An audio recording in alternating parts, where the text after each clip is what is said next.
In this update, massive waves have been pounding South Wairarapa in the past hour, the highest recorded during today's storm. Met Service is warning of heavy swells from Wellington's Cape Tarawhiti and up the east coast to Wairarapa's Mataikuna. Mandatory evacuation orders still cover Ōwhero Bay through to Breaker Bay, but anyone remaining should now stay put until tomorrow. A nearly 11-metre swell has been recorded and warnings continue until after tonight's high tide at 9:40. Wairarapa's Cape Palliser Road is closed from the Hurupi Stream Bridge. Mayor Fran Wild says locals are resilient. They know to keep away from the sea. Obviously they can't get out, we've closed the road, so this is not unusual for them. They're used to this sort of thing. A report on Oranga Tamariki has concluded the agency's letting down Māori children. The Independent Children's Monitor has found that 65% of Māori who grew up in care have children who follow the same path. It also shows 95% of Māori youth offenders had been the subject of reports of welfare concerns to OT. Monitor Chief Executive Aaron Jones says in nearly every metric, Māori fare worse in the system. We talk about New Zealand as the greatest place to raise children, but to some degree we're probably kidding ourselves. And the challenge is how do we actually get back to actually walk that talk? And concern the number of children being hospitalised with respiratory diseases will increase if homes aren't warm and dry. It's been reported a 5-year-old Auckland boy developed a chronic lung disease as a result of living in a damp, mouldy rental. Auckland University's Cass Burns says this is one of many cases. In the last sort of 25 years, we've had a 60% increase in admissions for respiratory diseases in children, and it's not that we're admitting children who are less severe. That's news. In sport, the Spurs have held on to beat the Knicks 115 to 111 in Game 3 of basketball's NBA Finals at Madison Square Garden. The see San Antonio cut New York's lead to 2-1 in the best-of-7 series, with all 3 games won by the visiting team. French star Victor Wembanyama led the Spurs with an equal game-high 32 points. The series stays in New York for Game 4 on Thursday. Tiger Woods' son, Charlie, has played his part in getting the world's top-ranked junior golfer into next week's US Open. 17-year-old Miles Russell's punched his ticket to his first major, with Florida State University teammate Woods as his caddy. That is sport. I'm Raylene Ramsey. Radio Samoa. Taslima Ivatolu. Amo. Gynecological cancers can be silent. You shouldn't be. Learn more by visiting thepowerofknowing.co.nz. If you're unsure or concerned, speak to your healthcare professional. E le te tau ia oe una nā tia a whianga o le ka nesa o tutonga sā o te maitai. Mo le sila fia atili, asiasi le powerofknowing.co.nz. A whai o e popole pe le mautinoa, tala noe lau fō mai. GlaxoSmithKline New Zealand Limited, Auckland. A whai ua mūlau pa anunu, manatua. Tiai I le lapisi e la fo iai mea ai. Ai le o le pini lapisi mea sani. Langa I le ai masivaing o mea ai mo na lapisi e wha ama umaua. Tamaki Turuki, all together, Auckland. O tau sa ili se sa mo lo ainga. Po o tau sa ili sa umasini tutua pe o le Hilux ma le Ford Ranger. O le au nanga a le car city e whaafai mo fie mea uma. E te alu malau ta avale, ua e malie atu atoa. Talia le te tongi vaiaso, lua vaiaso, pe maasina foi. Tu atoa lo whaatu atuanga I le car city, te tala fitu aso, tu atu si fitu tasi, East Tamaki Road, Papatoetoe. Telefoni lua fitu fitu, ono fitu lima fitu. Lua fitu fitu, ono fitu lima fitu. O le porokala me o le Gagaifo Faiva malei a taua savea I lunga o le Radio Samoa. Ua mawhai o na awi nātu ona o le fesosori mai o le Pacific Specialist Healthcare. Ma le tongawitia o le ngase o le fatu. Ma le ngase o le kanesa I whale ma I lua I Nandi Masuva. I le atunu o fiti. Asiasiane I le upeka tawhailangi. Pacific Specialist Healthcare. psh.com.fj.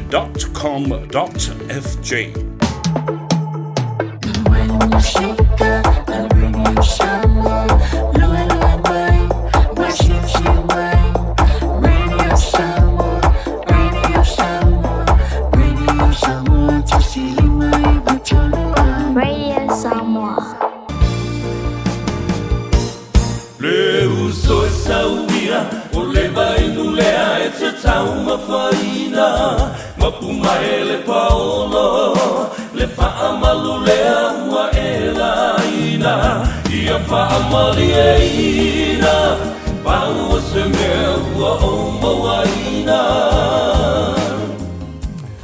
Ia, whatalofa ia te oe i le pese le nā, a lo tau au e te mapu ia i Samoa i lau whaafonga mai. A matai fo le tātou por kalambe i le nei aso, whai mai o le pese mua le nā, na tūsi e Jerome Gray, whanā nā Jerome Gray. E loa ai le tangata e le iso na ainga, the first ever official homeless man in Samoa. Io, le pese la le nā. Ia, na umalola o konseti na whaia i Amerika, o whātulo i ai. A mai tā ki tala, a mai ka ki tara. O le a tāta aina mausu le pese le nā. Na mai alo, whai mai loa. O whātuloa, o taunu ulo i New Zealand. O latu loa to e usu le pese le, whai mai alu e whai. Ai whai mai le tala si o Natalie o tini lau. Dad, ia si le atu le usu i nei ankolo le pesele lo oi ai ata e fe mai la alu ankolo fai fa li le pesele na e mana tu ai le fo i te mali i fa na Jerome Gray tau au i ai le pine tau loa ale atu no umnatu tatu te amata vave ai nei te uangalo ia tau le fa alo mata tia mawo lunga ale malo sa mo le tuto tasio le nei tau sanga the legendary Jerome Gray. Ia po le alo fo i o lilo mai hava. Le fionga ia whana na Jerome Gray. Whaftai le tua wawa ia tu suru le tino. Ia lo maualo na malo si wutu le lata. Tausanga fau, whailonga le valu se fulu tausanga. O le matua, o le neita mali i ia malanda tā leni. Ua tatai uma iai, ma whaatai tai iai le tō tele. O alo matama whadau le tunu. Ma pepese ai fo i. Iana pese, o le whaafifia le loto ma le anganga. Ia, ai mua na whaatalofa ia te oe, whaafeiloa i maufo lo whaatul pa ia mawalunga le tunu. Mi mita ma whaafitai a e le anganga i lo tātou tapa au sili. O le ale tele o mea whetuleni mai i le soifua o le tangata ia. Ia te oe lava ia malau sāvalinga, malau whainga malanga. Ia te au, whapena fo i le tō whai a se umanu po le whtelenga ia whonga mua. Ai le, Faiva ai le alofa, muri loa o le tātou tapa au sili i a te oe maa. Le anga foi, e wha maangalo ina i tātou. E le tau i masui le tua, na o tangata e tau i masui mai, ma tau mawhai e tau ai maa mai. Ai le mawhai i le anga o le Faiva le nao le tua. A e wha oa la le anawa le tua. A le ala mea le tua e whai. I olo no wingol nao e whaia. I le whai unga. Ai le o se whai unga na whaia le tātou tapa au sili langa. Ia o na mimilo tu lola ia leo le tua. Whaila na whai unga ia te oe. Awai o te whamasido mai nei whamasido ina oe. Ta oto atu pa ia i sā mawhai ngā o le atunu. Ia o papa le ngā e mau pā e le solo. Ia o waumana ta oto atu. Ia inga matapa au whapea fo ili whale upolunga. Watu mua mapule o i tu au malataua a inga le taima le vaa o fonti.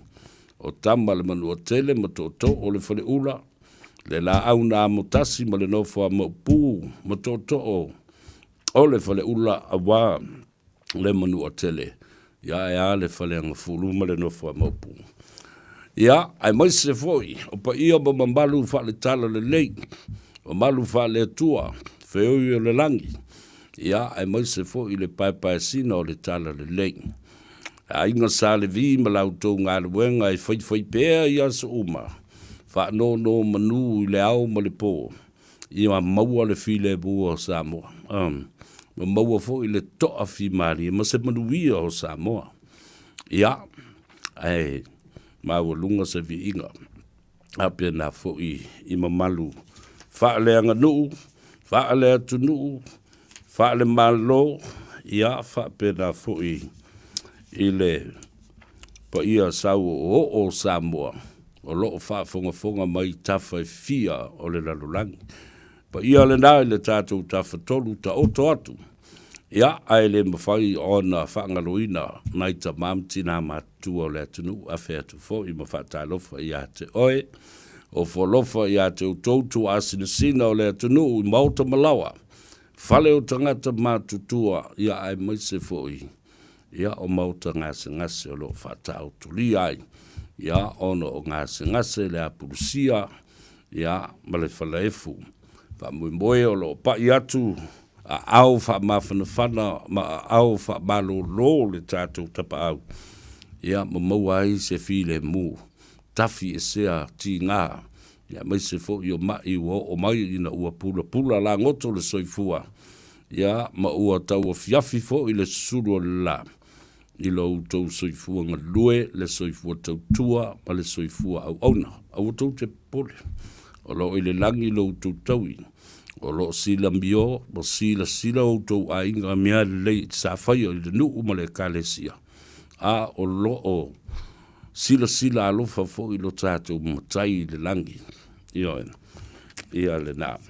Whatalo whatu, ia, ma le nganga whaloalo I le asia ai o I tātou le rei teimi o le tausanga e o tātou ainga mai Samoa, le Pasifika. Ia whapea fo I Australia ma isi atunu o le lalolangi.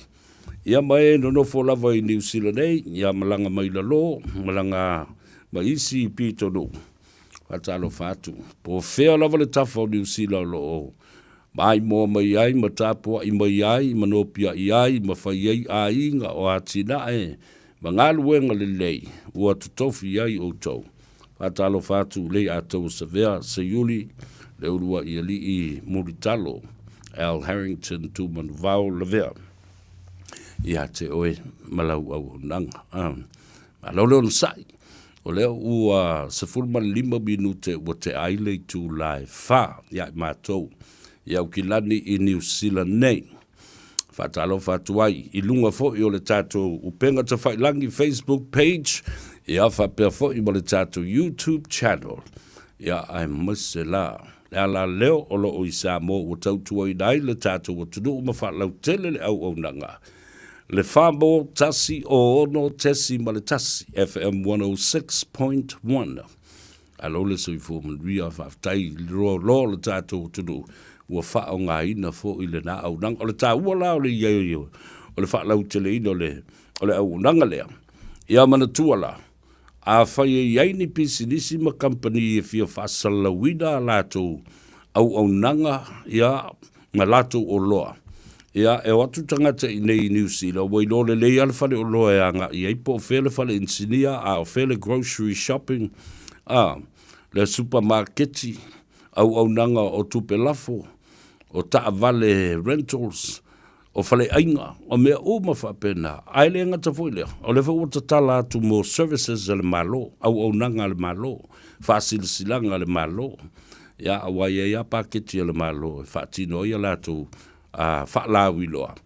Ia ele ngata ile media le malo, lava latu outlets, ia e whapena fo I easy private public media, e mawhai ona wha o ngai le malo. Ina ia wha soa ai, ia vave o na soo le atu lau I le whe au ma le savali le malo, ma le tofa le malo, o lo fia mamori ina ia mana malama ai tangata uma. Au alawa nei visasa, na wai tasi la me o le tu lai mai nei. Ia mai le savali le malo, ma le tofa le malo. Te tau popole ia I la tau o lo o mamori ina le tofa, ina ia matua I sao, ma wha maoni, ma le lei, ma sao upu na mori ai, ma le anganga moni o lo o mana o le malo, ia tau nuu le whi au le na I maota malawa. E malama le lei tangata uma iai. And that's why the government has to be so accurate with their public broadcasting of the messages from government and also from government departments and also from the Prime Minister himself and his cabinet. Ta ua na o le tātou tūtū ai le whātino ino le tātou ngaluenga wāre. Mea le nā leu tūla I mai nei wāle ina pa umau lalo ia le tūlanga o Samoa I le 5 wiva mai le se lau valu se fulu o atunu umalalaki aisea. se I o le sa vali o lo momoli. Mi milo ma fa se e isi tangata le sa vali o le malo. Ona tau nuu le mauta malawa I ta mama tina sa te tau o na malama lama le melea. O amatua sipa sapa se I sini. I le tele o le awari ia uku ia o sa o alme o le ia le se a nga I sini. Lisi awari ia for your mai tala pelo fake news, misinformation, mal disinformation. Le tau o le na o le whaatalo wha alo ia te. O nisi o lo o malanga mai. Ia ono le mafuta fo I sauninga wha le ainga o nisi sa pele loto ma le anganga o le uto no fo ia. Le no fo tavita ina ua wha manawa le tua na ngaruenga. Ia mori atu ia wha maisenga. Wha mawhanawhananga. Ia ona o le loi mata malingi mai la tau lo tangi mai le ala. Ia ono le fia mafuta I sauninga wha le ainga o pe au wha mawai. Ia ma sauninga whale la wasi po toi sauninga foi. Ia wale usui o le fono ma le tuua o le malo. Tate wawa I atu sole I le alu o le wala au pa I ale atuali. E le fo I lava. E whai le moto tori le pula, whata whea pulu le vai, te leo nisi. Tate wawa I atu le tupu rangata le vau. Whapea nā fo I la tau e le au sia le tai wha se fulu tai lima se fulu tai ono se fulu tau sanga. Ai, o le mea la vai tasi. Ie leo se fina ngalo o sisi, po se loto o sisi, se tō whai a inga ma te pāu. Ie, o le fina ngalo o whai tō tasi o le atua. Au lisi fo I teimi. E mafua mai le tātou whātamala. Ie, tātou whātamala o tātou le bata I tuina. Ma mata ala. I le mea, le oti na matua mamao ale mea o lai kaukuri ama I masapo polo mamao mai ai. Aia, walata mai, wairwa o e wharakalaka e le oki. Le mea mamao ai li mana o e wawetongi se fuala au I lau fatafata po se fuala sa I lau manawa. Aia, alwa o e ICA o le. I le kunga mau ma le oki. Ia, tala le suanga. Ia, le na uto wawa ia tu iai. Ia ka kamanga o brother ma brother I le telo tau sanga. Ina ua te tala ina le lipine na. O le se au danga ma se tautua li a tau sa vea I Los Angeles I California. Le lua fes ma le wha, ma le lua fes fu ma le wha. Ia, le afionga ia whana na Jerome Gray. Ia msio na fine. Ia, ma le a tau sa vea. Ma le fofonga le nale o le malo ua whai ilangi fo I le fo launga le sunga ia Vito Meisake. Tasi le nei fofonga o le atunu. Le ngata I le itio a o mea whai o le atunu le au tau sisila atu iai. A whafonga mai le uso ia JUN Meisake na Compton, Los Angeles, California. O le alim whai lava o na ngalo ia si otama. Tasi lea tabali o le atunu. Sa whai mafonga o a me whai o whawhiwhianga o MC's days. These were masters of ceremony in their days. Ia, o le sunga Vito Meisake, ia whapena fōi ia le to ina o taupa u, Avalongo Ripley, e le mawhai na ngalo I la tau. Ia, o teimi nā o whawhiwhianga. Ai, o le wingo lau tala seu manu. O te whawhitai I le tua Samoa le avanoa. E mawhai ai o nā mana ia. Ma pepese whatasi, ma tala au whatasi, ma le neita mali I o le atunu. Ia ma o tau muriburi ai fōi. I lo o fōi tala vau le nāwa I tau. I mea nei o musika. Ai no o lo le leilawa.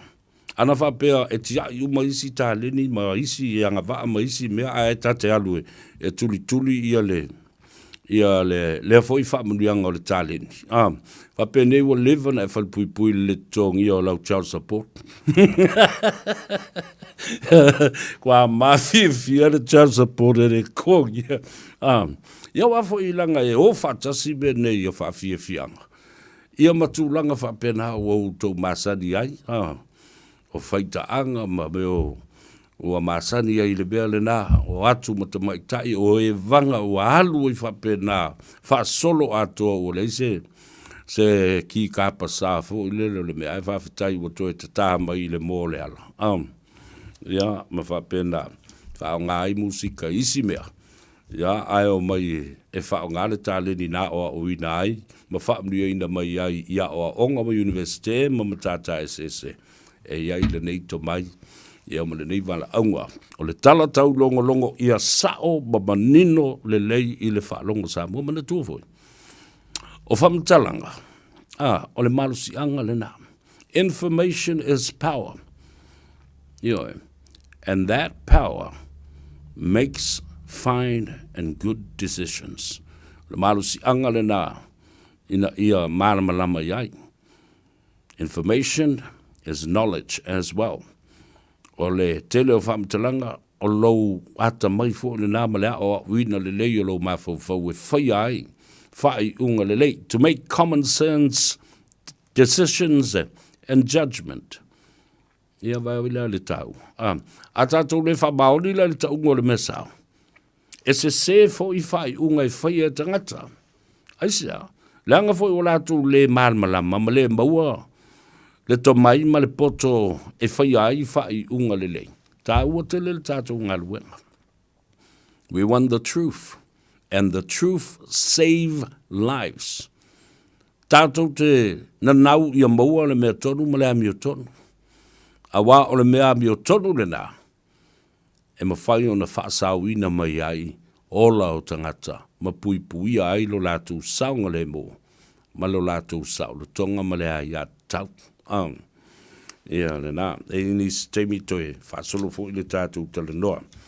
Ia mamana tu ai le fionga I le alo rilo mai awa. Whanana, Jerome, Gray, ia malana fo I tā leni ua mawalunga ai le tautua ia Samoa. O vavai atu, le ua lufu 5 minute wa te ai le tū lai wha. Po tātou tūla lata lai le mānawa o ngā ruenga.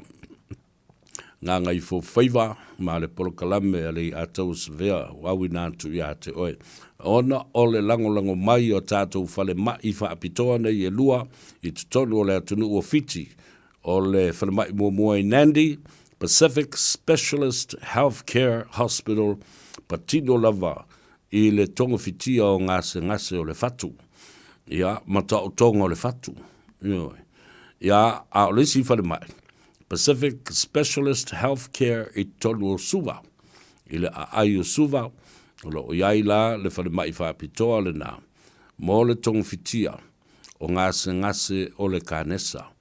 Ma I nei e lua, wa whai ma meo ni fotuli manu o le atunu, ai mai se so se atunu, ai mai se fo I tātou I Samoa. Ono I tātou ia. Whato a mua nei a le atunu I nei ngase. Ono o le tele o mea aitu apa, o mea aitu aisa. Ia o le tele o le ave ese o le ngā o mai le tele o ano manufasi. Ia ma ua a ngā I lava le ai o manufasi. Tau ma mawhai a ano manufasi. Ia ai ua le o e kōle soko mana. Ia I le kāpisi. Ia vāo fo I ana toe seina. Ai tali I Samoa. Vai aku ko inga malo makua. Usul to ina male lo matua saida eli va ma vele ile to nga vao ma to ia me va tu we se a vao I ko mai sing va ku fu mai vao e fu lang mu si vao ai le lo ka mako me mai si me la umi ma la popo va ku we e ka o ko mai lungole wai o mai ia vao ina o ku kamba o ka loki Ele tele le meta wana watu masaina. Mafaa o atu ia I tātou. O saina mua ia no atu mua ile ngalu mua lena alu atu. Tā whenga mua na saina. O saina sao ale na sa manuia ile tātou atunu. Tā sao. O mai e fo isi sainga I kupunga mai. I kupunga mai. Ka kom. Tō titi ale isi o tātou ele, isi toto saina I la ui loa nga o le yengi. Wa kasi alo wa kuvo ia se umanu lo tātou producer. Pe tau pingi mai me I o mata wafa pe a pe ia isi so kanga o le ri I le se koia inga sainga po se lo matua saina. Ai, e ala na whatu lau tala i le mea le na. Lea la o toi wha malo sia mai nei, o whala au to tō ia, tau mawhamata, whaisua, le tā ua tele o nā whateita inga le lei, e ama sā tau sia ai le soifua malolo ina o Samoa. Aina ua mata na nana lo Samoa, whatali tali lo i meo au, apa whala, o le tele o meo me aitu apa maisi atunu, wa lau atu o tele ai, ia ngase, sa le masani ei Samoa. A wau tangata Samoa, sa iei le whaatulunga ina, o le vaenga le soifua malolo ina, o le lalulangi, World Health Organization, WHO. Mawalunga ia o le meta o le life expectancy. Na lengo le mea na life expectancy, e mawalunga. E o ilunga, i le tai valu se fulu, e umi o soifua tangata. Ioi. E o le ta iwa se fulu, ia se sila lai, i lo utama matua, ia so alo le sa whaia nei le vai le tau se sila, vai e inu a tuai te mo, la i se whangu vai e ingo. Ua whakau li sia uri ila ila lo. Ia se sila i soifua no, o ito ina ia, o fo lo grandmother. Tai se lau pasi bale se lau, o lunga se lau bale ono tau sanga. Healthy, malo losi o la tūtino, ele ai ni ngase e fo ele mbawai, awai ai le lei, wal tala to ina lea, wal te whai atu wala tala matua matautia. Whai mai lau ta mamatua le so alo leu tele. Ele i oni au. Ma lato mbawai se maramla maanga whaafo mai whaapea sa whai e ia lato me i o tau la sea, ma o ao mai ia ma au mai ia lau o la au o ka o kaile tele o nei mau la au e au mai e ta ua ma whai loa e la tau i ngō la au a o le ale mai le ale au ngā o le sua o le lau la au i le tino o le tangata o mai ale nei mai teimia o le anga ata mai wha na mua le na le ua tufa mai i le nei au ngā tupulanga mai mātou nei i o le tamu whai ai wha au au ai ona whaatino, le fo wāmana ia la le tula fono Samoa. Le asosi o fo mai tau la sea wha le anganu. Ia le fo wawhia i nei le Auckland City Council, amana ia ai. Ia fo ia wha le anganu, wha le atunu. Whaatasi ai ma medical herbs, traditional medicine. Wawa ai le o lbeo i le tula fono. Ai whai mai tala to ina nei, ai masalo ta mamatua vai. O mea ai, o le mafua anga le nā, o le tele o ngasa. Ai o tā pena fo i mea nei o lau la au, o pau o la au, ia o funga o la au, o a o la au, o sua o la au. O ina o lo tā pena mai e fo i, vai la au e o ngai le tino le tangata, ono o mea ai.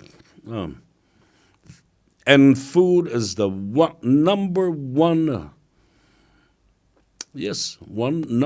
problem and number one cause of so many diseases that we now face. Tino la po o le obese, ia whapena fo i le suka o le toto mawalunga, o le ngungu, o mea umalawa whapena. Ia, mane mela le ta o le kau kalakala, Vera me wa kau kala ma piu kau auto ma fofau. O longo wingo se nga le anga la wo ru fale ya oi. A vai ku ngai da wori I ere yo akui. Ere yo akui o le famu kuingo. O le kuko kasi masa ngingo ku kasi ala ki kilo e wo lu fia o mo le nga ki apo. O nga le kamalanga kaunga pu e mai. E mingi meongi fue singa mangi avava iku fo le se imiri eri kingo ma fa kau kala mai po le ale me o le o mai e ngi I le whainga loku ma le kāpua inga o le kuko o kasi o Samoa kemi la ka fuki kingo ma kingo ma ka fitu I ale un kore ringa sa fe ai le roi ki sau nga kau mingo ya e ko kalianga lo se me masau Ia le ngā, tala fu I tātou te tali ia I le nei, asulua a matanga o ngā luenga. Ia la fo i te rungo le awal tele. Ia ma e ata e ai. O ala i mou mata. Ola lo ma fau fau. Ia ma fai malia tua ilo sa i le awala. Ma lo ngā lue, ma lo le tau atai. Tiu te mga luenga le lei o lo tau whaia. Ia, o tātou le nā mō o tau. A wai le whape o tau ngā lue mō mā ua maseu manu. Nā e whaia o tau ia, mō le lei o tau. Ma le manuia o nai o tau ainga. Ia, le wha marasi aula nā le a tau maseu manu. Whai whale lei o le ngai, whai mō lo tau ainga. Mō oe, maseu tō lua, ma lau whanau, ma le ainga atoa. Le ainga poto. Ia, whape nā fōi, lau monu tanga le kalesio, lau monu tanga wha matai. Ia, ai maise, o le wha wau o le tautua, ai tau malele atu, mai atu nuu mamau. Tā ua i o le nāmea. E le whapea la, e te whainga luenga e manui ai le atau, pe whainga luenga o e manui ai oi.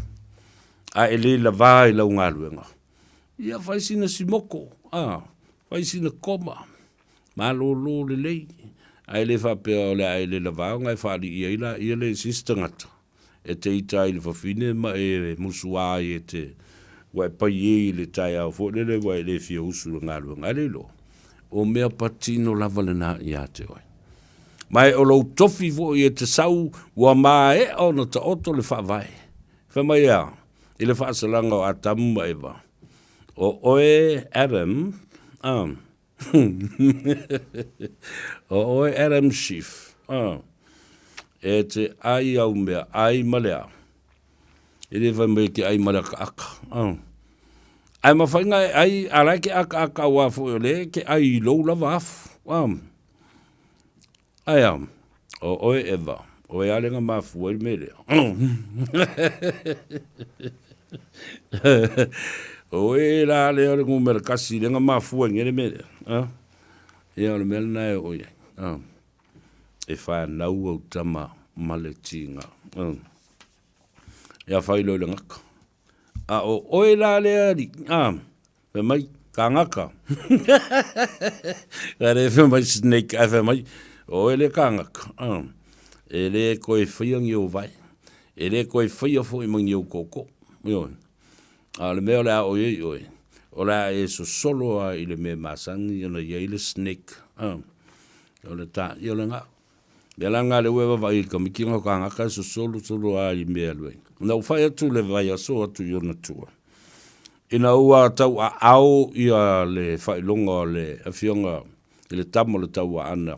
Ia lupe matasila a nai afo e nai i le tau whailo fo i lea tamali. Tele fo i lona sao malana fo i tau tua na whai e fo i si teimi tātou te whesiringi ai. I le teimi sa i fo i tono o le national. Ia, po ani mea le lei a Samoa ma le Pasifika na mau mai e le nā vai tau, ai o te moni mau le lei le mea na mau mai e na whanau ai. Ia, le whaatula i ai o le tātou wala leo o le siufonga le Pasifika, the voice of the Pacific people, le lei ti o le 531 pi ai. Ia, o mātou fwini o tangata mua ia na uruai, i ai tutonu o le whaavaina ma ngālu lue le 5 tolutasi pi ai. I le tele o tau sanga whatoa alua tu nei a le tamaititi lea. Le snake leo o ngaka. Ea, a mātou nei, le sunga le whawhengainga i a lui Bonifacio ma le whalitua i a ane. Ia, e pastor ane Bonifacio. Ia, mana isi uso, le sunga e tawai. Ma le to telefoi. Ia, ma tele o tonga. Ma atu motu o le Pasifika, le atu kuki. Mātou nei na mua palua whaatasi le mānai le ua manui ai le 5 tolutasi pi ai. Ia na amatalo lea o na mātou wanga i mai mātou ma le whaiwhau. O wanga i au e newspaper ai anga i mai le whaiwhau i a lui Bonifacio. Sa ili se tātou wala leo. Al te milina wa vea uma whaatun sini o le tātou newspaper le manu Samoa. Ia, tā ua i le nawa i tau ina ua a mata o na fau le tātou au o le manu Samoa. I le a Faiva se lau Iwa se fulu na amatai na whaatabo e mali tātou nu spepal na iwa tasi loa. Alu lo malanga mua ale manu Samoa I le ulu wa I ipo le lalulangi na awai Samoa le na tau. E se ia le tā ua telo. Mena, ai toi foi mai lala utala I le fionga I le whalolonga le swafa. Ia lupe matasila afo nai. I've worked with him in so many years and so many other projects and had a very good relationship with Anai after Anai. My disappointment, mai na whaia tuala utala I lesiasu. Ia mea au te whiwhia ngā lui whatasi manai. E foi mea au te le whiwhia ai. E lango anai. Let avatu sao I lumo le tunu. A whafonga le tunu. Wai le ai masesi. Le ai masesi. E alu sona fia mai a. Le liu mai e whapea. Whatali la o Elisa Vele te mi tate. A wal mea nai pala ai el tangata. E te tau fola se mea tate wheilua I ai. Au te le tau whai atu langa nei o soli tu la fono. O whaasa launga. Ma tu maanga o le vale lei o Samoa.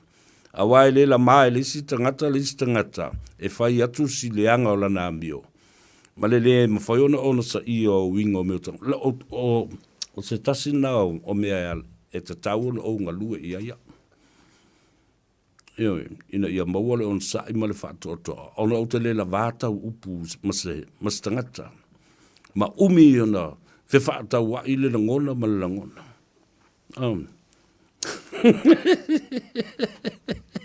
Ale pāre kai ale waka ma le karianga. Ia na uma foi la ia le. Oi sawi iso. Wa. E ona whatu foi ia tu uai whaia. Mea nea leina na whai atu. O le tausinga o le vā. Leanga lava le mea whainga tātele. A lea lau o toi whai atu nei le teimile nei. Lau a fionga I le tama le tauana. A inga tauana. O te alofa atu lau tau mawhainga le nai whai. A le whana me la vea lei ona o le fia te isi. Ona o ala o mea. Le whalongo lei mea lau li whasa lau ia. Ka na tafa pena fōi le uso ia iti. Ele o se teimi mua po le lona lua nei o whai atu ai le mata apule nei. A se sila ma whafonga maila o fionga nai. E se le waa le nai te ai. A we manatu I le mata upu lea. I le fina wina o le malo New Zealand. I le tātou free visa whatoa o omi ane I le malai lele I aukilani. E tele le ngā ruenga e tau na whai. Tele au lape. There are so much logistics and the things that we have to prepare for before that is even. A blessing for Samoa, the free emergency visa. New Zealand will have to be convinced to determine that and what's there for New Zealand. If it's going to be something that is important for Samoan and the Pacific, what's in it for New Zealand in terms of policy, protocols, and how are we going to change the mindsets of our people? Because our people simply are the culprits and simply don't care about the policy, legislation, and law. They break it all the time. Whawhewhea lan taltonuina I tātou New Zealand. Tu watu foi le whamrianga. Leo o muna mai le whamrianga. Lua tausanga. Lua spurwha masina. Tātou te oe le stala ma whai le tātou application o le 24 months multiple visa. A le lau ala langa mai malmata upu lea. Au te lango ina. Ai o tangata ia tau te ngā lue whatasi anai. Leo o whai atu. E le whātua ina, mai ino sia e le atunu. E le o atu fo I la le atunu e lango le mea lea. E matala le polokalame le atau sa vea I so se taimi e te fio mai ai. Tā te tala ma whasoa se I whafonga Samoa. Because it is logical, it makes sense, and it's important Lale winga lo tala. A fio mai le vai tele le nei o Samoa o lo iai mātou nei. Lea o lo iai le fono fautua le vai tele le nao Samoa. Le lalo langi le nao Samoa. Malona malo si anga le nao le o iai le taimi le nei. Le ofisa le konsula o Samoa wau. Malona au waa. Le au whainga luenga le nao le malo. Ai maise. O le sao whainga. So o whatasi e whai fe au Samoa i to tonu o au kilani. Aia, e la lango ma apo mai. Ma a apa mai ai e wha malosi atiri ai. Ta i o le Pasifika. Pacific Leaders Forum, leo lo iai tele ai, to filau, wha pe na fo i le fionga i leo lo li i puleai, sembi puleai, ma le whale tui a sene, ma le to tele o lisi vaenga le na. Awa, wha vetai la leo o tātou o nei e tawa wha i me ma le Pasifika nei e manatu e malosi. A o lesi fo i pointo te mana o ina ia whaafonga ma sila iai. Awa ana o asa mo la tau e whaile la tau whinaunga. Ma toe tilo ma vanga vangaia le whea ngainga na osi o le Treaty of Friendship. Le whea ngainga wha le wo. Le ai a seisi atu motu o le Pasifika e iaisa na whea ngainga wha penama New Zealand. Ua na o Samoa. Alo o iai fo i tonu o le wha vai. Ma upu tu o le nā whengainga. E ai le teimi e whai ai ona tātou o mai. E toe lo tea ma tango fia, ma toe wā ili. Ma mai oa pe iei nisi mea e tala whengai o ni mita upu e le leie manuia ai New Zealand, manuia ai ma Samoa, e leo ta ua me le Pasifika. Se manu, e whaingo fia a New Zealand, ona mimilo mai ma apa mai. Whai le mea lea, because Samoa's case has merit because of our Treaty of Friendship. And I'm telling you, no whionga anai, you're sitting and you're sailing the wrong boat with those wrong people around you. Come to the bigger stream. This is the lake and the river where all Samoans are bathing and having a jump in and a swim at. Amai le tā e lenga tele lea, le vai tele lea, o lo utubai ei lea tunu. Le whono whautua Samoa, ua malosi, ua mai o na toe. Ta pena wha le lei. Ua utou sila iai me te tele ia ua tūlai mai. Ana e a apa mai le whono whautua, tau te wawa iai i le me tumu ai, pe o le mere na whai nei Samoa. Nea fo i sa au tau sila i ata i lunga o penga ta whai langi. Ma le lo lofi ma le sau sori mai o le atanu. E le umi ana whaata moe. Seini ngā lima na o ovatu i lunga se lau wafe. Lima se lau wafe. Tangata Samoa la tu te langlango ina le mea le na. Ioe. Leanga o nau o sila fia lau fionga. Le lau tau atua. O tangata sili na o na ino sia i le mea lau i nei. Ona la tau te whaasanga tau i le malo. Le ringa o ka ngaka whapena fo i maluso ia iti.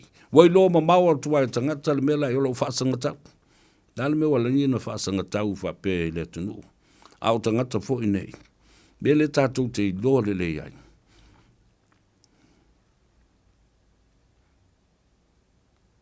Ona o lātou lava ia te tau ma le saolo tonga le tangata. Ona ua muri i tā inga. Manisi lātou te lalango whatasi, ma whelelei whatasi, e pea o le upu poto, whapele tānia, ma lea ngā upu te avatuso.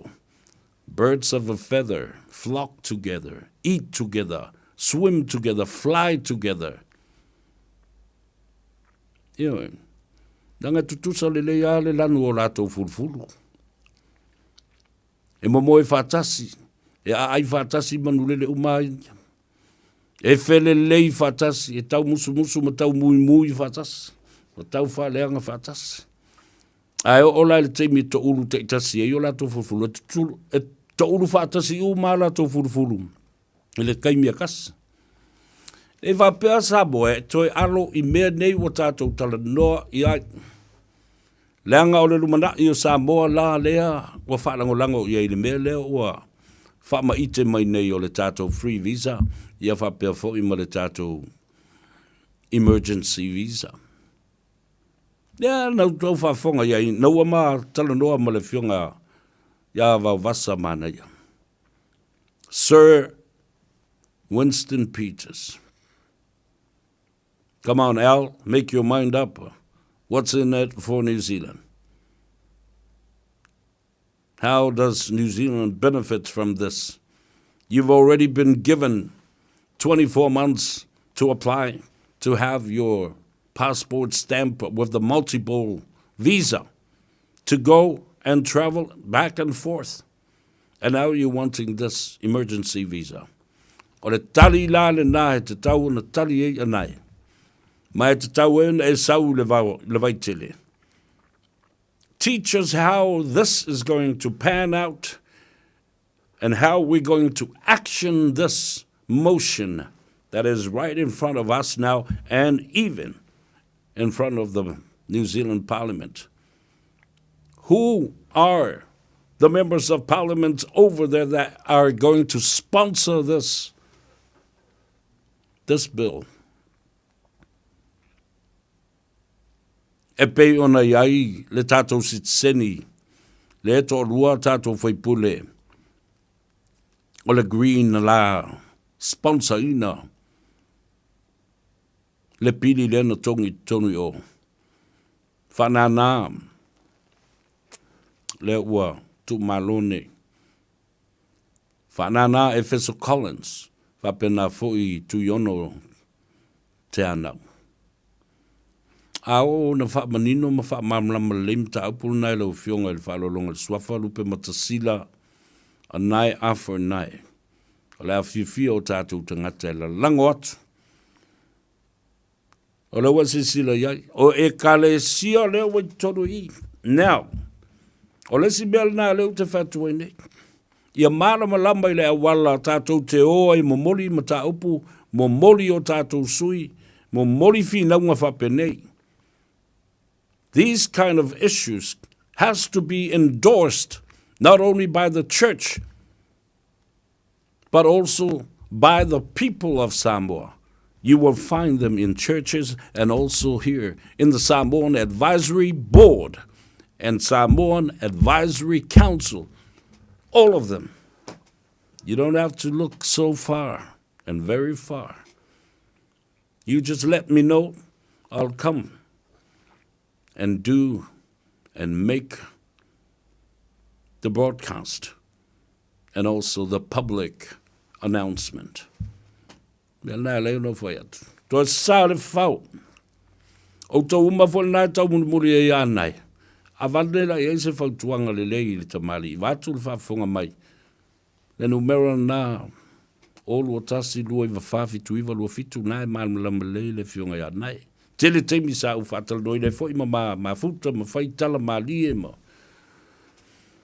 Ma tala wha polkiki ma mea wha le anganu ma mea uma wha pena. Yeah. Ya mata tātou whai atu wha pena. Ia fola mahala o mea e whaingo fia. Aso luas fulu le vai aso lea. O le masina le nei o mea. O le a whono ai mauru whao Samoa i le walaulia leo a watu nei. Tatala atua i le avanoa ma tatalo atu fo i le mamalu o Samoa. O leo o mua mai o na whailoa i le whono whauwhautua a Samoa. Ua mai o fo i o na whailoa i le aso na nafi. Susunga i whawhia ngainga o le mawtanga so whatasi a whaiwhi au uma. Samoa i tutonu au kilani. Lea lala tātou wō i le vaitele i le aso lua se fulu. O le masina na nei whailonga ifo i lau kalena. Vai aso lua se fulu e pa ule nai le aso tonai. Vai fo pesau. Aso tonai nā mai le tau le tasi se pa ia le tu lai tolu i le mauta Samoa. O le a fio mai ai lana a fionga. Ia vasa maneia, Honourable Sir Winston Peters, o le a sau noa whaapitoa. I le maota o Samoa. O le a momori mai ei lana tō whā ma lana whā tō whā la inga. Ai whā whafonga Samoa. Ala i o mea Samoa. Nea leo no whai atu le whionga ia nei. A whio mai I le maota. E longo tala lo Samoa e manuia. I se mata upu masitula whono lo e tau mawhai iai a ua whiu ai whai ono leanga o tangata nā e lipo iai la ua whionga. Mamata upu nei. Nea whio mai lea. E o wala watu ma lea nganga whalaro le a tau sa velea le a tātou iai o. Mai o te tula I fo I e wha leo le launga mua e wha whenua I la ua whionga. Ai wha whafonga le tunu ule nei. E whai ma whonga tau mori o le whono fau tua. Ai mai se lau whionga le te whono lau whionga I le li lo ia sinia. Lau whionga le alo I asiata. Wha pēr fōi le whai lau tusi o le sui te whono. Sui whai lau tusi le mamalu o le tātou komiti wha fōi. A whio mai la no tō wha whonga le iai. Nā fōi e le fōu rava. Sa autou sila fo I le aso o le whailo inga Samoa, male New Zealand first. Oina tula I whaile tala. Sa whaitala I aso ia I le teimi, na iai I ti ma le lato por kalame ma le teine o le profesa mai le lo. O upu whai o malo, Christina. La le tala na whai o la wari I. Wa I loa malongo tala, o lea lea whio mai wa wasa manei. Male vaenga whai o New Zealand first. I le whanonga le ta whatolu le nei. Le whono whau tua, le whionga le konsula malona ofisa, o sui nao le malo Samoa. Le Pacific Leaders Forum, tō whālu mbuenga. Tā pēr fo I tō whilau, ma le whionga le alori. Ia fe pulea I semi pulea I mal faltua ma le no whaalo. Le whono fau tua Samoa, ma le maftanga whai whi au so whatas. Wha le le ia ina. Le tāwha wha le nā. Na tu whatas. Yo, ai lo le le. O mana tau anau. Le tō wha ma le whina ngalo. O whē na nau iai ma la lafo iai foe. I se whina ngalo o Winston Peters ma le whionga ia wawasa manea. O le upu muri le aso le nā mātou te talieina. Talia New Zealand first, ma lana vaenga wha upwhai. Ai whai mai por kalamenga nā I ti ma le teine le nā mai le lo. Wapea o se professor o le political science ma upwhai. Au tau sila iai le mea na mafuaina tūlo whewhe e lisi aso na so ai ma whai atu e ma lau proklame ma upu le whetau i e. I le uso ia I ti ma lana proklame. Wa tali e nei ma whai mai. E lewa leo Winston Peters, e lewa lea fo I la le malo New Zealand. Ma isi vaenga whau whai o lava le national mai lato. And these were the only 3 and 4 that we targeted.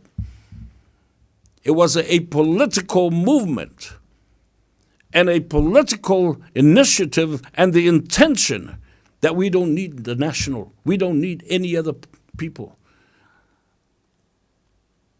Pealu ese le act ma le national a yamato moa.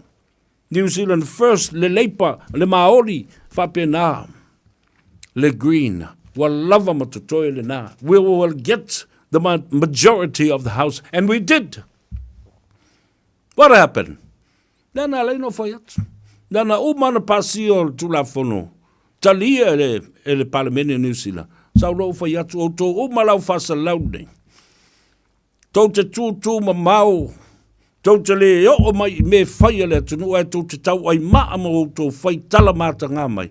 Tā puri le ngutu le tangata. Tulau alfa whonga le tunu. Tok vai le mea kau whekau I le wala. Wa ma fee ina wa e moi volata. Ta lie le Parlamento ma tau fele lei o mai le lo. Whapena fo I lal tūlanga le mea lea wala i rau whai atu. Lea wala i rau whai atu le te mili nei. Lea tātou wō le malo longa. A wā tātou telefou le ngana Peritania. O mo mia ni ngaluenga whai I lo whali. O le living space o lau company if so soani I le whale leo mau te malawa. Amana o mia se pa pui pui, carport, canopy, pe wha fōlau heat pump, whaisau dick, whaka peta lo whale. Whaapsota I mai I le living space. Whaia 4 quotes, mau le so soani I le finance, e le ai se deposit. Vili mai loa le living space I le o valu se lau, 5 whaono, 5 valu wha. O valu se lau, 5 whaono, 5 valu wha. O le porokala me o le Gagaifo Faiva malei a taua savea I lunga o le Radio Samoa ua mawhai o na awi nātu ona o le fesosori mai o le Pacific Specialist Healthcare ma le tonga fitia o le ngase ngase o le fatu ma le ngase ngase o le kanesa I whale mai e lua I Nandi Masuva I le atunu o fiti asia siane I le upeka tawhailangi Pacific Specialist Healthcare psh.com.fj O e si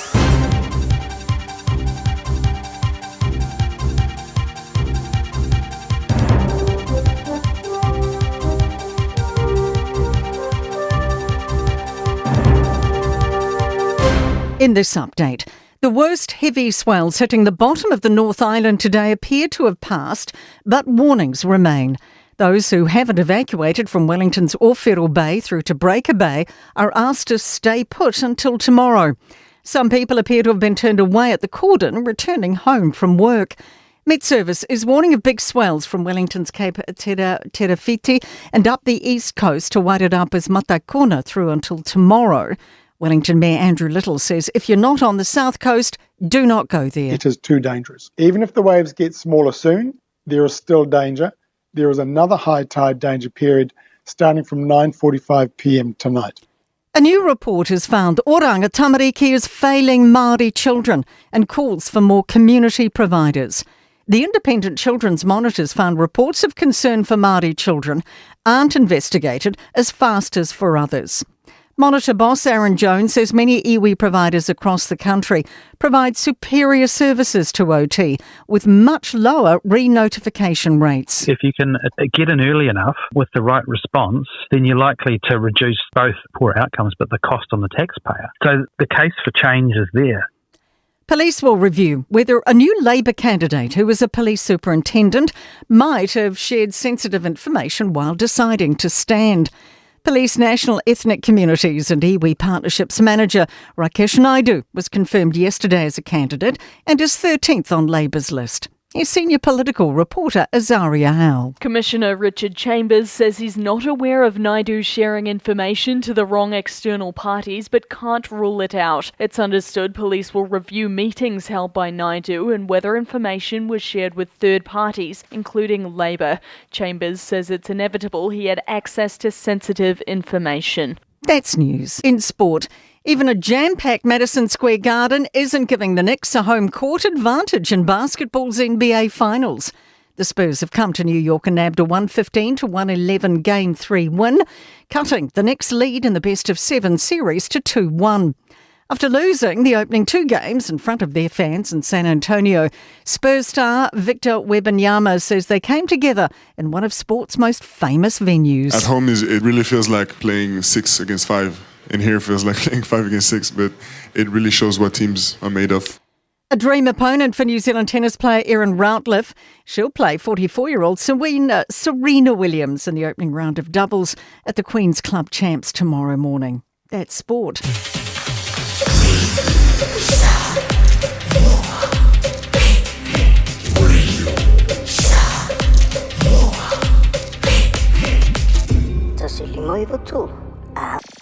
Ja, toi whatalo whātu ma le nganga whaaloalo, ja.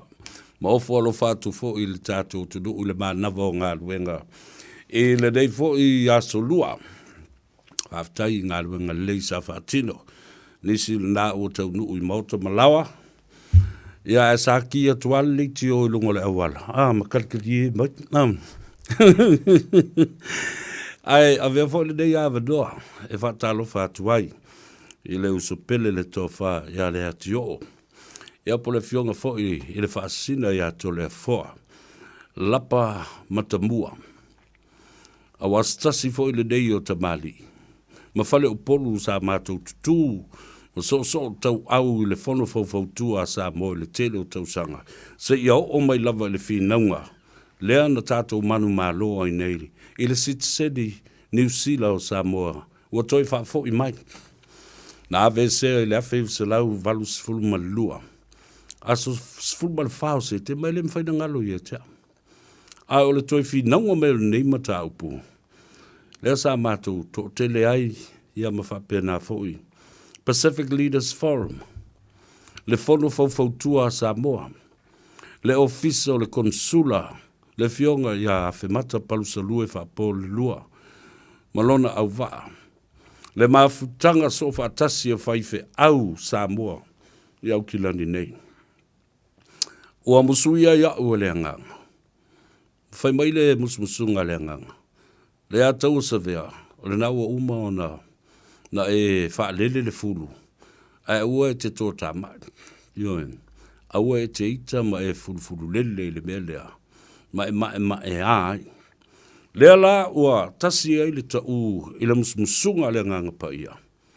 A o whaafonga mai la ta ngata nei. Ai mause le fionga le tamali i le whaalolonga le suafo i alupe matasila anai Arthur anai. O te vala au lia ma le nganga fia ma le nganga whaaftai ma le nganga whaaloalo lau fionga. I le aso lua se fulu leo le masina le nei. Ai foi ma se vaenga o le vasenga lo lato li poi lo fa moe awa o le langona uma lea ma le mata upu e la walunga i nganga o Samoa uma au mai la i le vaitele. A fio mai i le aso lea o le a whelua i ai ma Sir Winston Peters ma lana vaenga wha ufai. Se i tatala mai le tō whamale a veia le fionga i le vau vasa mana ia. Se e sila fo i la i le vaitele lea o mai umale tā whawhalea. Tātou nuti mea ai le aso lea. A fio mai lau fionga. I cordially and respectfully invite you, Honourable Anai Lupe Matasila Arthur Anai. Mark it on your calendar, the 20th of this month of May, 2026, at the hour of 1 p.m. until 3 p.m. in the afternoon. And I think it's a Saturday. And it's only fair that I ask you respectfully and invite you cordially to join us on that day. And let's face Sir Honourable Winston Peters face to face. Ia mai mātou nei o lea tali atu. O lea tātou whelua ia ina. Ia. Ai ila nisi o le komiti fo i le nā. Ia, o te wala au lia whaapitoa fo i o to. A whio mai. Awa o i le aso lea. O le a fatu ma whau ai le titi o Samoa. Awa lan savaringa lea. I le mata upu leo le free visa. Ma le emergency visa. Whato a o omi mai i le malaiva lele i manukau. Le whaatananga te urufale mai ai tonu o le atunu nei. E le toi tau whaia sau application. Silsila e le mea matau tia le nā. Se i o mai la tātou whale ba tilo la i le ano whale e pe whape i o na whaata oto au lape ia. I se mali enga i le wā o atunu nei e lua, New Zealand ma Samoa. Toi teu le whaavae o le mali enga o le whaawonga lea o le Treaty of Friendship a Samoa ma New Zealand. Whapewhea o na whaatiu tala loa ma tuk la fwa i atu Samoa mai Samoa. A utofi olo i New Zealand olo i tongi tō pasese ma olo i ol malewa lele. Ele aini o tō police clearance e whaia. O lono winga la wha whena whai. E sau soli ei ma le au soli tu la whono. E o mai le whaia ni kilia I Samoa. Whawhiwheo na maua tangata na inei. Ai whape I o na puipuia o New Zealand. I le whai totoa lea o le ata tala mai. Ma ia I loa le lei. O tātou tangata foi. Na solia le tulafono a wā e le fou le iai o le tolu masina o le visa a siasi. Ma le visa ta whao. O I tātou lava na tātou solia nā ia inga. E whape I o na tātou matua I wha mauti noa I le malo New Zealand wa sui a tātou wāmio. Wa tātou liu lotu ma liu kerisiano uma. Wa tātou wha maoni le tausinga o le tūlafono. Awa o le tūlafono le, o le tūlafono wha vau malo I le vā lava o New Zealand ia ma Samoa. E le tau tata ia mai ai le Pasifika. Le anga le ai se whea ngainga a New Zealand ma le Pasifika. E tau le nofa manino ne ia I le mea le na. A o le mea le o te vava ia tu le I mai e le a whionga ia nai. O le Pacific Justice or Justice for the Pacific, the whole Pacific nations. Ia e mana ia fo I le tau a whai. O tangata umo le Pasifika. Al wha la velawe. O le fo I fiu e tau anau tonga la tau I mawhiti e wha maopopo mai dia la tu seini.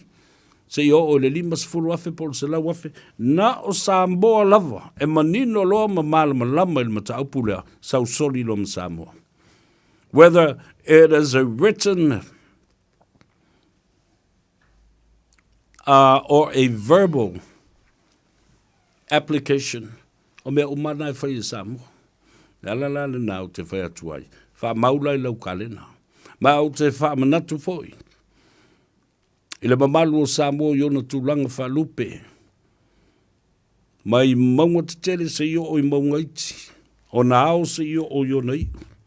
O mamalu whaale kalesia. Whaale atunu. Whaale anganu. Manisi lava fo I o lo o nanau. O iai ni o lātu to whinga whaale malo I le lava aso. Aso lua se fulu le nā. Ioi. A fio mai la ia lea. Matala au mai. Su mai, maliu mai. A fio mai tātou wheloa I manuti mea lai le vai lea. A tātou whalongo. E au ngā fo le nā. Po le ale sa vali wai, ele sa vali tā ua le au maia. E le fionga ia vau vasa mana o Winston Peters. Whao popola I ma le sa vali a Sambolea e tau wala mai. I le Pacific Justice po le fionga ia anai. A se tātou tilo la ia I mata o tangata ia isi tangata ia o lo o iai o. Ai o te whai atu I lau fionga anai. Ele tau nei whatuto ina tangata nei. Ai sau le mea o lo iai Samoa e to tele. Le vai tele leo Samoa. Le mea te sau noa iai e te sila sila. Ma e whātua ina e manu i Samoa la langa uma Samoa le mea. A wā le vai tele lea le a e fio mai ai. Tau au whai e le tā whawha o mawhitanga te tele ia. A le atunu u leo wha maupopo nei. E le I whātua wha maupopo ina nei. But I've always asked and wonder why, Anai, you haven't come to the bigger stream, the bigger lake, where all of Samoa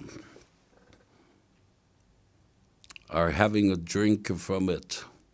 Lea, e inu umata si mai e Samoa le vaitele lea, le tāwhawha lea. Mau taltonu foi. E taunu I se taunu unga le lei. O lewa umana e alu isi tamai pockets ia. Nai tamai vaenga ia. A o lea lala tawa lunga mai loa fio mai le vai tele.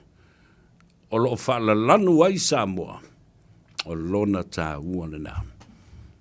And I'm expecting a call from you, and I will find your telephone number and an email to send you an official, respectful, cordially inviting you, a Whionga Honourable Anai, to that specific date. As tonai as luas fulu o me. Ia, loa fe luas fulu ma leono. Tau le tu lai tasi i le maota o Samoa. Yeah, sounds good. Mana i le nā tonu. Luas fulu ma le tasi minute o lea ua te ai nei ia le tu la elima. Ta upu e fio fa malmalama o fionga le fong te like. Ta to wo le mautafona. E le tusi lea ua whaasala lau fo i leisi au wadi ia. O le ano fale o le tusi lea lo au maia. Fai mai. O le tusi o whaia e le malo e tau wala atu le minsta. Ia po o pulenga fo i o fono wha vai ai tu malo e 5 ma le tas. Ua tatalo atu ai i whale tupe o atina e ma whale tupe o whiwhata wa inga po o whale tupe e whai ai business. Trading and commercial banks in Samoa. La le winga le tusi lea. Whai mai ua le ise tupe ma ua le lava se tupe o le fono whawai. Ma ua tatalo atu ai pūlenga o commercial banks ia ma whale tupe i whaamole mole whaatanga i whole mea ta o le OD. O le overdraft ai le o le overdose.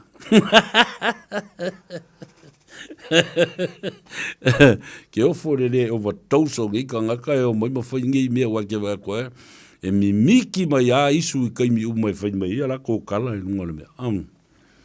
Whaamāmalama leile mea le nā, lau fionga le whonga talai mal mambalu o le tunu mal pāre mene o Samoa. O leo sao noa le fionga i le, te tai o le malo, tau wala mai fōi, i le tali a le fionga le minstara o le poloketi.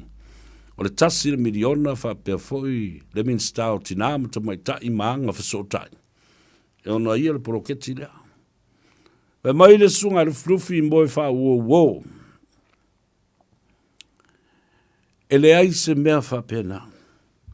E matua i se i sini le nā mea. E lua vaenga. A whai ua whai atu e se whono whaavae. Se tusi whapena e tālu sanga ai i se whale tupe po se commercial bank a Samoa. O le ai ata tau lava le nā ia a le whono whaavae. Po o ai lava le whono whaavae.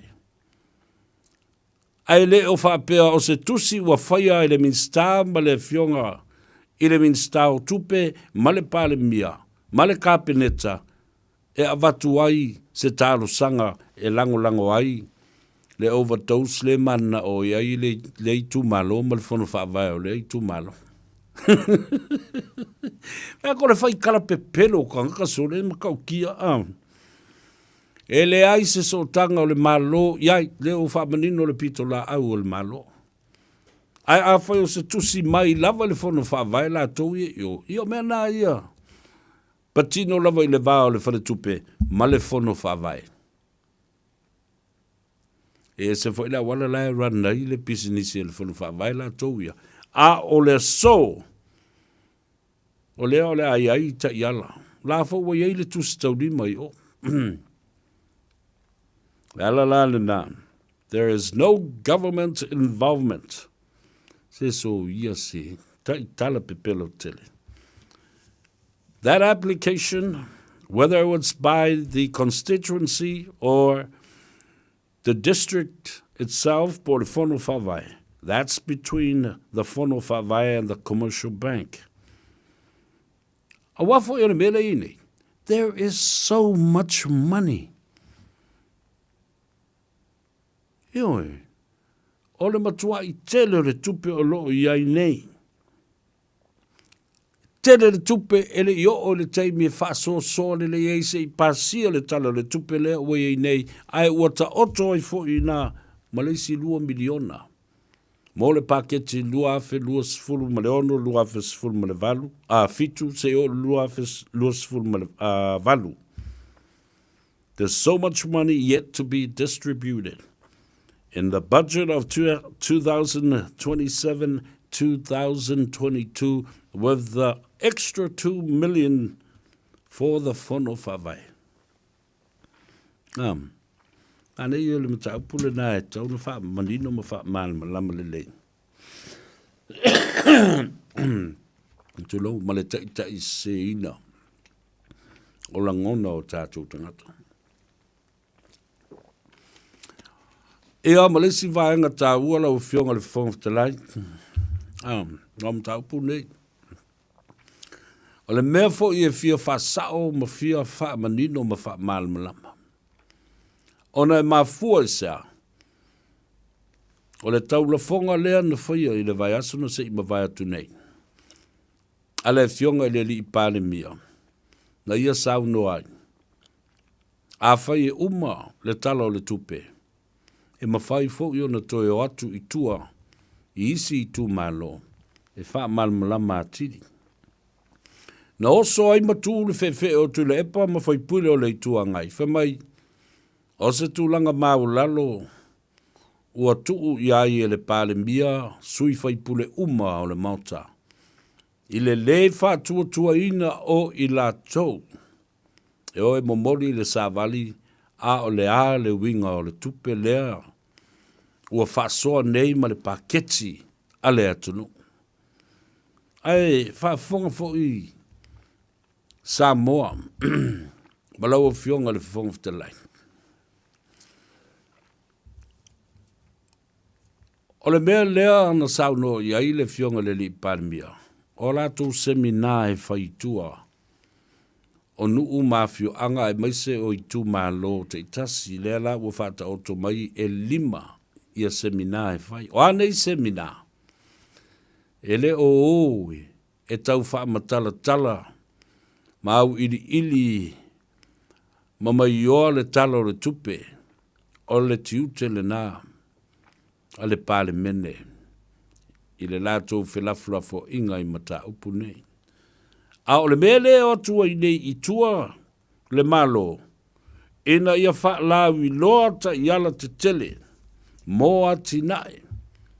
Atinae nei mata i ala o le District Development Project. Ioi. O le ave i le lātou wha mamafa. I le tūlanga o le soifua maloloina.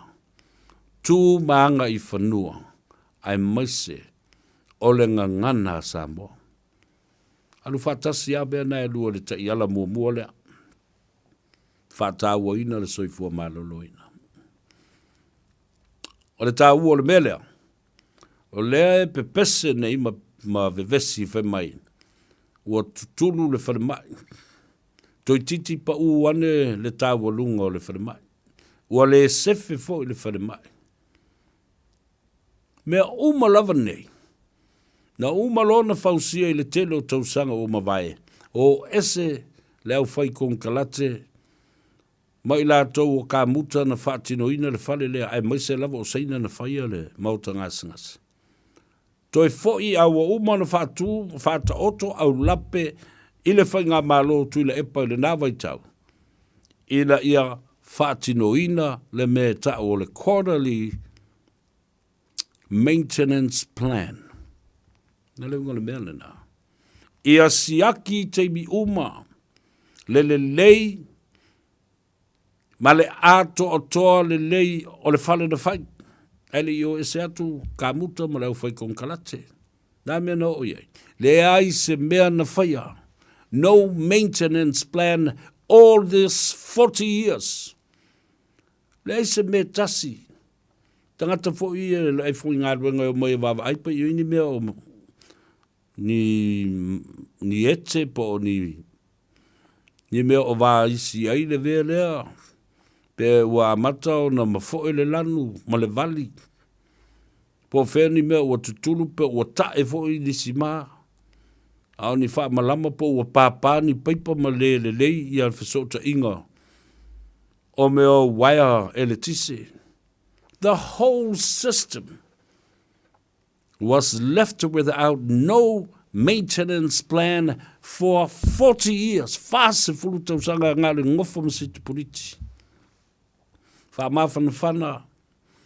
Ma fa lua i no fo le minstama i latu uma o sui minstama le au fa ngalwenga ma tingata uma. Le ala foi le nā, wa tutulu ai, ma ua vete le si māma le tau walunga, wa le sefe. It has become very dangerous. And the protection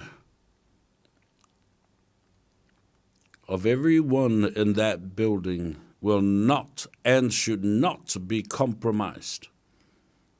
Le saunga le mua tangata umai tutonu e ngā ruru ei mata o to ai ma wheoa i ai. Ua matua la matia lava i le tele o le whata mala ma le whaio la tau ngā ruenga ma tiu te tau ai o na siaki te mi uma. Kuata ta i wha masina o le tau sanga. Tasi lea mafuanga. O le mea foi lea e ana lai o na vevesi le lea i o ni fuala au ma waila au e mana o mia. Na toi lalo loa ma tito le whainga malo atu le epa.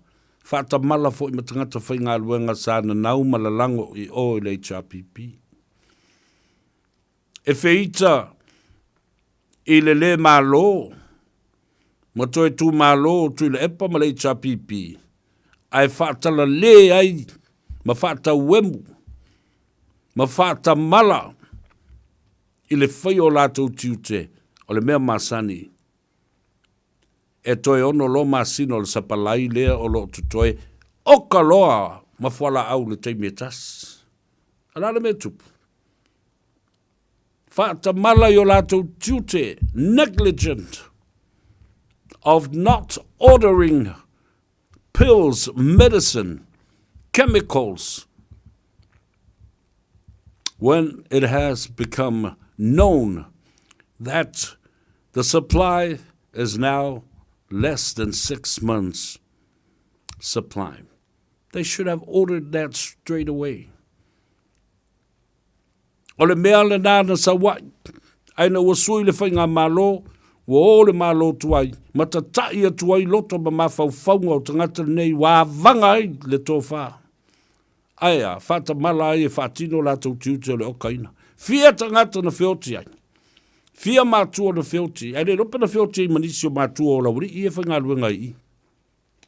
I le whanama.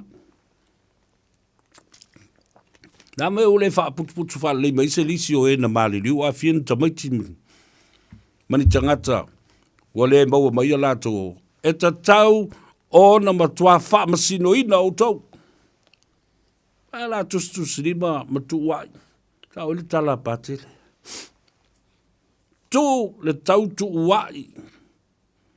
Tu le tustu sirima ma le tau wha leanga. E tala noa sa o lava ya auto. You failed miserably to maintain and to carry out your responsibilities and be accountable for all this mess and chaos. Lai tau te loa lelei, tau te nofo e matua ululu whale i o tau loto tala ia watu. Nanga, ele ni tala sa vea, tala na sau noa mai ai, le whaulu lunga le wharimai, Dr. Alec Ikeroma. Le fionga le lau na whausia wale ainga sa tuala, le fionga le ai ono. O ai leisi na sau noa mai ai, sau noa mai ai le fionga. I le minsta, o le soifua malolo ina. Honorable a fionga, yalo fipo, wa awao.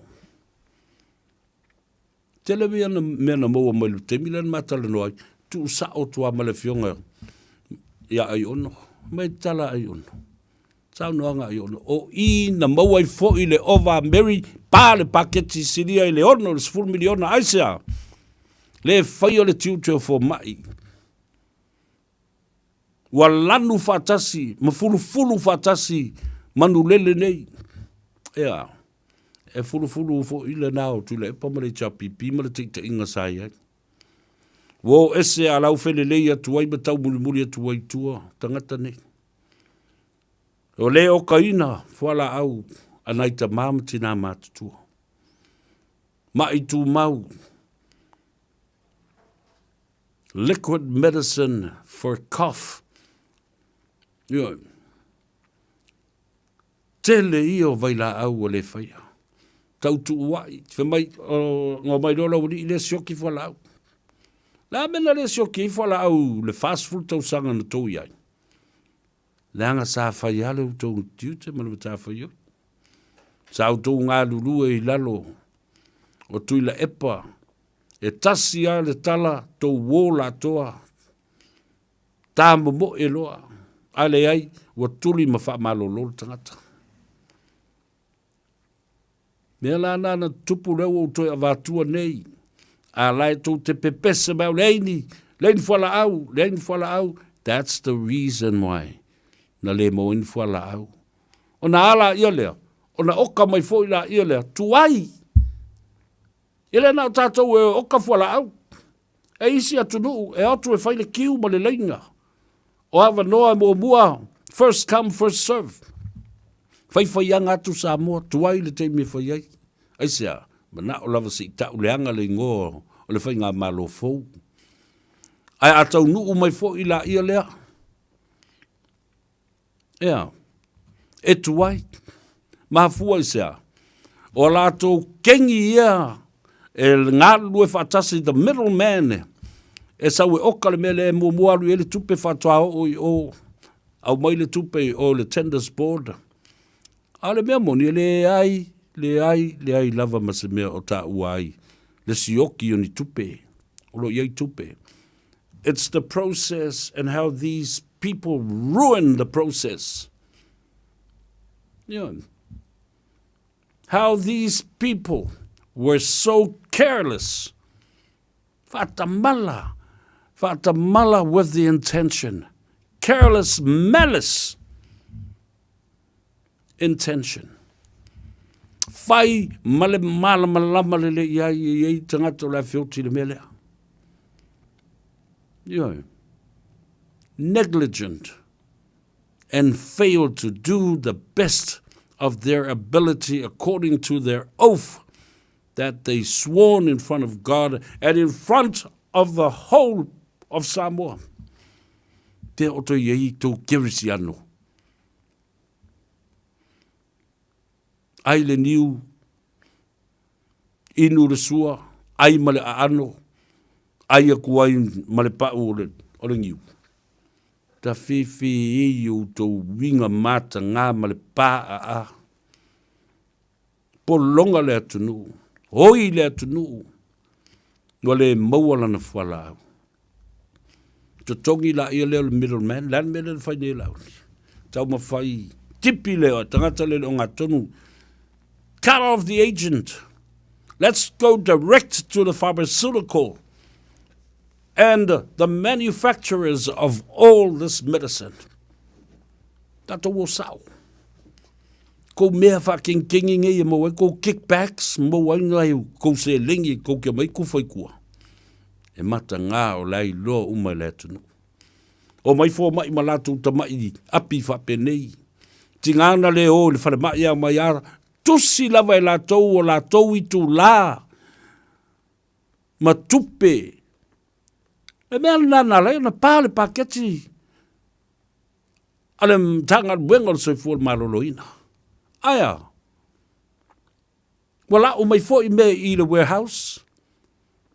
Ai o atu ta ino e. O atu ta pe uma cameras. Ai fa solo mui mai i latou lori le po. Tangata whainga waka. Tangata ia. Na o ye le sau noanga ale minsta fata si ai ma le fionga i le sa faululu el matanga luanga le CEO, Chief Executive Officer. Na oi ave pusa fuala au. Wa au mai fuala au mo tangata mamai. Ale wa mai e palu e ingo ai au ngā oi le. Tolopo ame o mixa ai o manufacturer vai male aisa ma mea whapena pole mole meth. Awa o meo whala au yo aspolo ma aspirin o meo whapena. There are other components that are used in the chemical mix of methamphetamine and also ice or cocaine. O to wawhaila i Samoa. A whatua le tustusi lima mai am whamai a wale se. Le ai o se fuafuanga ina ia siaki ai le tāua ma le lei o le whale sa whai. Because of there's no maintenance plan. A mata ai o le tutulu le whale. Le anga le sapalai o le suavai. Le anga ia le tūlanga o le taina o mōli e le tise. A matalo na pē le pawa o isi tangata kau ai mea whaingaluenga ma meo maa ma meo ua mea i tutonu o ngutu o afi ia sa ola i tanu ngā manono ma fianga ma le telo isi no fuanga sa ia. Tau si sila la ia. Mea le tau le pule le ola. Tulau Samoa. These are self-inflicted wounds to the public assets of Samoa. Se lo wite ta ino I noi ni ia lilo o ia I nei tangata. Tulau a Samoa. Wha aleanga mea, whai ma le mauti noa. Tau wawai, ti ngāo le loto le meo le whai ina. Langa fo I walato ma sani e iai le leo lea, walua iai le nei system. All their lives, they're so used to it. They will not accept a new authority, a new command-in-chief.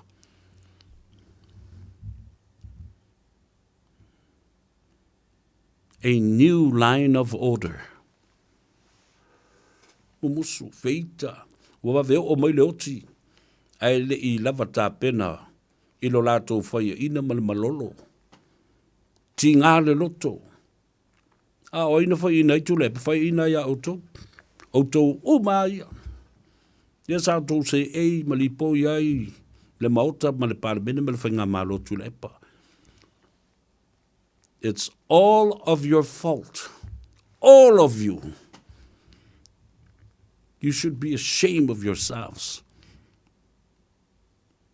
Ia auto talia ina. Ia upo tangata ila lafo atu matua I atu ia te utou. Ne mafu ango leango nei mea uma le tunu. Ana o tau o mai. Ma tau ma whai e tau ao ngā ngina o tau ma tau a mea o tau nuina au tau mea na whai.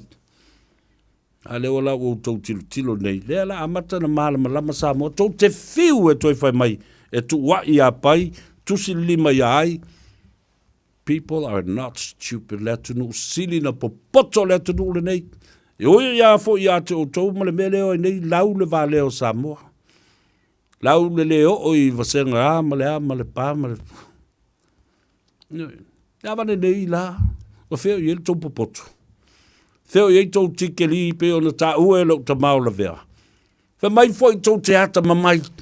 E fai tau tikeli. Ma tau MMA maha ea mea. Ana tau ata ma mai tau te manu malo le palota. Tau te loa whaavasenga le awala I momori ele tō wha. Ia ngā wai mai le loto Samoa tu watu le avanoa ia te o tau e wha waulau tō pune. Ai ale be o ia. Musu ngā le nganga. Le poto sili le nā I le tua. Wha pupula ma wha matala loto I loto Samoa. Ngā te le wha le tonu. E mana o mia se la veai. Dea na apa I le tua. Ta uli tulai. Fia me tulai. Latinu tulai. Olo tulai. Le fau lea na fusi ai malo. I le tō whale. Aia. Ina ua tala ese tuila ma ape le la tau lava whaa tō whala inga. A o le alofa le tua na whātu mawina. Ina ia toi whātu lai leisi vaenga. A whai lava o ese atu leisi vaenga. O le mea na o tō filifili ai. Ai sila fia le tua la lango pea loto tangata. and the majority of the people to the 20 that was gathered and grouped by Lauli and Mariatua. And that's it. The rest was history up to now. Tātou te whinau ai pēr whapena. Ma tātou tala noa ai pēr whapena ma whamanatu. Wau tau sin sila iai. O le toa tele ia o i lātou. Ma salo lata i se meo le whāse furu wafe tangata. Sa lango i le HRPP. A lea wanga iese. Tele o wa inga HRPP. Tele wo mai masani HRPP. Tangata mātou te mafuta. Mai te sila fiesa vea. Malo tasi alau finaunga. Tangata ata mamai ia mātou te talanoa, ma whaisa mātou mea ai ma. They have finally see the sense in it.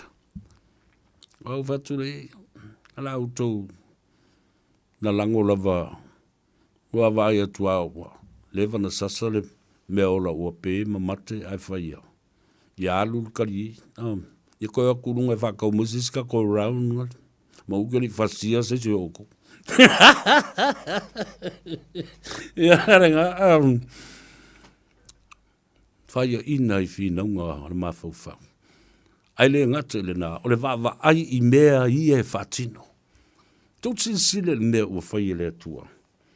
E whiu tangata nei e whi ei atu i ala. Sa le kou le mea nga, ai le ai whaia la auli. Mā tiri whi ita i lava. Oh. No one. Because Lauli is now unstoppable in carrying out what is supposed to be done for the betterment of his people. Ala le nā mo matua wha li ia i ama susua ia ofu vai vātul wha whonga ele o ongo. E tali i mai fua isi taimi. Ai tau te sila fia le leire mea ta o le ata le tangata. Oa matua maua taitaia i le tuli manu. Wale ai se mea feo so wha i ai. Pa wale mea o le maudulu i whafo male maia. E maulu ai whafo male maia. Ai lua kwale panga kakaki i vula au vai me whafo le. Wa ko i whafo.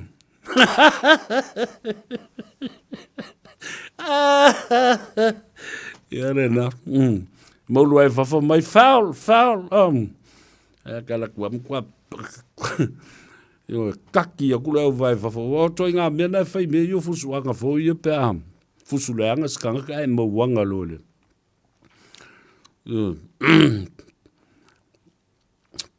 Ia lena.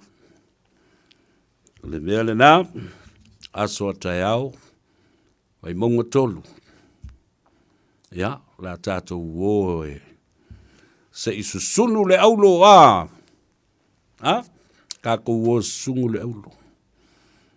Mai o te teltonu, o te le tau a vatua se whai unga le mata upulea. Mua lau si la fia. E oa i piri e o mai, whikolofi mai lunga lo vai. Mai ka whiwhi. Whaku wa uma i nā leo langa wha au pu whai o si nauso. E leo le malo si o se mori mau e whai atu tai o seuali. Tai o li seu. A le malo si o mori mau a longa lava ainga. Yo e whatu ese iai ma o mori tū. Uma tupe alu waku ma pusa e lengi ma pusa pisupo. O lai tofo iai. Au foi o tai o li seu. Wa lava moni mauna ale a ingo lautimu ia. E whapulo wa i sieri. Ia lofa foi a lautimu ia o se wo mai foi mole.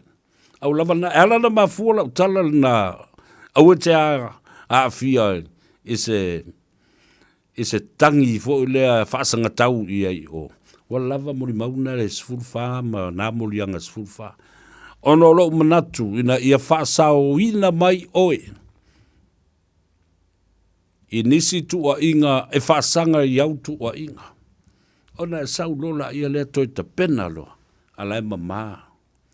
Ia wale la sfulu tau sanga e wha malolo i on. Yes, he laus. Ele wha peala. And these are my own predictions. Despite the fact that people haven't gone to the polls yet, but I'm telling you, I am telling you, when I was in Samoa, the whole constituency has turned to re-support Taiori Seu. Whamuria atu le tua, I lo whamoe tai. O tātou le whiloa I le taumawhitanga, le mālua o le tai au, ia whapea fo I le tali ngā sua le fiafi, ina ua e whio mai ma le whiletua. Ai o le tatalo le I atau o se vea. Whawhtau o umana whaita upu I o, I lo tā malaya I mātango fie I tau mea sina. Ma ua whemaram la maa I fo I le tūlanga. O iei le whainga pālota le nāwai tau. Ia, matoe li uai lau wha a tō whala inga. Alofa tele mo oi le uso. Whapea fo I lou tau mwhai. Ia lava papale mato o le tai. Ata alofa atu I le tāpenanga fo I a le uso I atu ia vai atu. Le tama le fale mamamalu e tausia le ainga malosi a wasa atu ni mafono fa pe foi le fa o le fa nga tangifa ma le mamalu le fa tolu ma le ala tau ia manuia lo sanga I atu I le tulanga le ai le fa moe sanga iane ai o le tai sanga iane ai o le langi sanga iane ai o le fanua ma ia tau tai le tua I le whato whalai. Ta te lo whatu tu ia, ia lava e ou, ma ua, ia meo puaa ma mai le vatu whafonga le turu. I le tupe a lau tu malo, a leo umana e sao no sao mai ai. Le isu tau whi au. Meo, e le snake le ngaka le lo e o whalawasi. Meo a mio a le ngaka. Awhitai le nā tali pupu au mai I la wari ia. Nei se kouwhi au, a misia oi le ri le o snake, le ngata, ka nata, ka ngaka, ka lako. Ia le nā, le se tōwhi au ie pule a mātou te me wha. So ai le mātou tupe se I ta oto le panga ia au lape o mea tau na whai na ia mautinoa. I want to short change se tangata e tō tasi o le tu malo e o asta mai titi e le iau leau. E lo le lea whai kau kupe. Anu ia lo walu Faiva. Ia, ai tau wa lunga mai loa. E te sida fia la lo uso seu manu. Auto ia ata na o le tau so ia. Brother, big brother, whana na Jerome Gray. Lau whionga le alo lino mai awa le whana na.